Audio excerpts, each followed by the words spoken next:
ఈరోజు మన ముదల్ నియోజకవర్గం ప్రజా ట్రస్ట్ చైర్మన్ మోహన్ రావు పటేల్ గారు ఏదైతే ఇటీవలే మన బైంసపట్నంలో జరగరాని సంఘటన, దురదృష్ట సంఘటన జరిగిందో అక్కడ లారీ కంటైనర్కు ఇరుటిగా గుద్ది నలుగురు హఠాత్మరణం చెందడం జరిగింది. ఆ విషయాన్ని తెలుసుకొని ఈరోజు వాళ్ళ గ్రామానికి, కుప్టి గ్రామానికి వెళ్ళి అక్కడ ఉన్నటువంటి బాధిత కుటుంబాలకు పరామర్శించడం జరిగింది.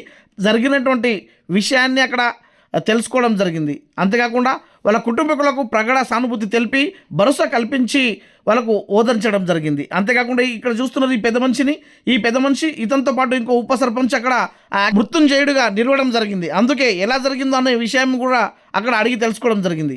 ఇక అంతేకాకుండా హైదరాబాద్ పట్టణంలో చికిత్స పొందుతున్నటువంటి ఈ కుటుంబాలకే వాళ్ళు పరామర్శించడానికి వెళ్ళడం జరిగింది. అక్కడ అతను కూడా చనిపోవడంతో అతనికి కూడా వాళ్ళ కుటుంబీకులకు పరామర్శించడం జరిగింది. ఇక అక్కడ నుంచి మన ఏదైతే భోజనం పటేల్ గారు ఉన్నారో ఆ భోజనం పటేల్ గారి యొక్క కుటుంబీకులు కూడా అక్కడ మోహన్ రావు పటేల్ గారు పరామర్శించడం జరిగింది. వీరితో పాటు మన పాపినవారు మనోజ్ గారు తదితరులు పాల్గొనడం జరిగింది.